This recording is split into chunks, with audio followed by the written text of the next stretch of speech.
Hello everyone, good morning. কেমন আছো তোমরা? আশা করি ভালো আছো। আর তো আমার আর একটা নতুন ব্লগে আজকে জানাই সবাইকে ওয়েলকাম। কিন্তু আজকে থাম্বনেল থেকে বুঝেই গেছে কোথায় যাচ্ছে, কিন্তু অবস্থা দেখো হচ্ছে প্রচণ্ড বৃষ্টি, যে কীভাবে যাব বুঝতে পারছি না। কিন্তু ভাগ্যিস আমাদের বাহন আমাদের সাথে ছিল, সেটা হচ্ছে আমাদের গাড়ি দাদা। তো গাড়ি দাদা থাকার কারণে আমরা কিন্তু চলে যেতে পেরেছি। আর সাথে নিয়ে নিয়েছি দেখো আমার একটা মামিকে, এটা হচ্ছে আমার মামি শাশুড়ি, ছোট্ট মামি শাশুড়ি। এনাকে নিয়েই যাচ্ছি হচ্ছে আমরা কোথায় বলো তো? থাম্বনেল দেখে তো তোমরা বুঝেই গেছো যে কোথায় যাচ্ছি হচ্ছে নেল এক্সটেনশন করতে।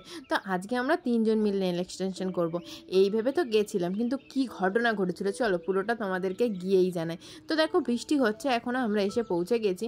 তো পৌঁছে গিয়েও আমাদের খুঁজতে এত সময় লেগেছিল, কারণ আমাদের কারেন্ট লোকেশনটা দেয়নি, যার জন্য আমরা খুঁজেই যাচ্ছিলাম। তো আমাদের বরবর তো নামিয়ে দিয়ে চলে গেল। আর এই দিকে দেখো ঢুকছে এই একটা জায়গা। এটা কোথায়? এটা আসলে জানো, ঢুকে গেছিলাম একজনের অফিসে।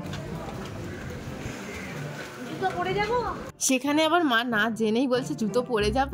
আসলে ওইটা জায়গায় ছিল না। চিন্তা করো কি বিচ্ছিরি কাণ্ডার। এদিকে দেখো এই যে পেয়ে গেছি হচ্ছে সেই জায়গা নেল এক্সটেনশনের। তো এটা যদি তোমরা ভেবে থাকো তাহলে ভুল ভাবছো, কারণ ওটাও ভুল জায়গা ছিল। তারপর আরও একটু এগিয়ে এসে তারপরে এক্স্যাক্ট জায়গায় এসে পৌঁছালাম। বাপরে বাপ, আস্তে আস্তে তো কালঘামি ঝরে গেল। তারপরে এসে দেখি শুনি কি কাণ্ড জানো, যে এখানে ভিডিও করা যাবে না। আমি ভিডিও করবো না এটা কখনো হয়? তোমাদের জন্য তো সবসময় ভিডিও আমার হাজির। তো আমি যা হোক করে তোমাদের জন্য ভিডিও করেছি, লুকিয়ে চুরিয়ে, কি আর বলবো।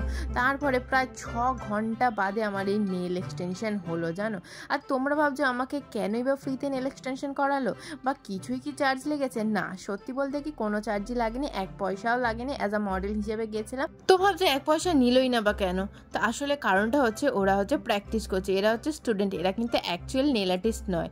তো চলো আমরা এই স্টুডেন্টদের থেকেই করে নিলাম। কিন্তু এত সুন্দর, পুরো একদম মানে প্রপারভাবে করেছে, কারণ ওরা যেহেতু শিখছে তো ওদের প্রপারভাবে করতেই হবে। একটা ভুল হলেই ওদের স্যারেরা আবার করিয়ে দিচ্ছে সেই জিনিসটা। তো দেখো আমার সাথে যে আমার মামি শাশুড়ি গেছিলো তারটা হচ্ছে, আর আমারটা তো অনেক আগেই হয়ে গেছে। অনেক আগে বলতে কি, মানে আমার মামি শাশুড়ির প্রায় 1 ঘন্টা আগে হয়ে গেছে, কারণ ওকে যে করাচ্ছিল দাদাটা সে হচ্ছে প্রথম শিখছে না, মানে প্রথম করছে।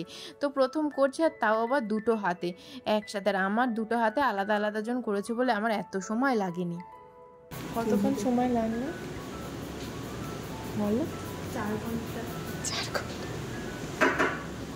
তো মামির মুখে শুনে নিলে তখনও সবে একটা হাত হয়েছে 4 ঘন্টা, তার আরও 2 ঘন্টা, প্রায় 6 ঘন্টা লেগেছিল। তার মধ্যে আমি তো ওর মধ্যেই ভিডিও করছিলাম, একটা দাদাকে ধরিয়ে দিয়ে বললাম যে কি আমার একটু ভিডিও করে দাও তো, নেলগুলো দেখাই। আর তার মধ্যেও আমার মামির হয়ে গেল। তো যার জন্য আজকে ব্লগটা করা সেটা হলো, তোমরাও যদি ফ্রিতে এরকম নেল এক্সটেনশন করতে চাও তো আমার সঙ্গে অবশ্যই কন্ট্যাক্ট করো। তো কন্ট্যাক্ট করতে গেলে কি করতে হবে? তোমাদেরকে কমেন্ট বক্সে তোমাদের নাম্বারটা দিতে হবে, দিয়ে জানাতে হবে যে তোমরাও এটাতে ইন্টারেস্টেড আছো। তারপরে বেরিয়ে দেখছি সেই একই কাণ্ড, বৃষ্টি হয়েই চলেছে, তবে ঝিরঝির করে হচ্ছে। বাড়ি চলে যেতে পারবো। তো চলো, এই যে নেল এক্সটেনশন করা হয়ে গেছে, এইবার এখান থেকে আমরা গুটি গুটি পায়ে বাড়ি চলে যাই। কিন্তু যাবো কিসে সেটাই তো বুঝতে পারছি না। আর এটা কোথায় বা আছে? তো তোমাদেরকে জানাই, এটা হচ্ছে ট্যাঙ্গুলার পার্কে আছে, মানে যেটা হচ্ছে গড়িয়াহাটের ট্যাঙ্গুলার পার্ক নয়, এটা হচ্ছে নিয়ালিপুরের ট্যাঙ্গুলার পার্কে আছে। তো তারপরে চলো ওখান থেকে অটো করেই বাড়ি চলে এলাম, কারণ আমাদেরকে তো নামিয়ে দিয়েও পালিয়ে গেছে, ও আমাদেরকে আর আনতে এলো না। তো তারপরে দেখো রাস্তা পার হয়ে বেরিয়ে পড়লাম বাড়ির দিকে।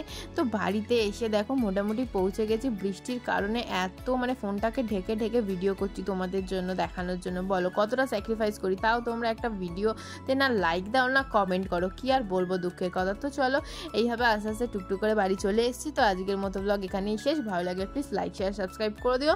Tata, bye bye.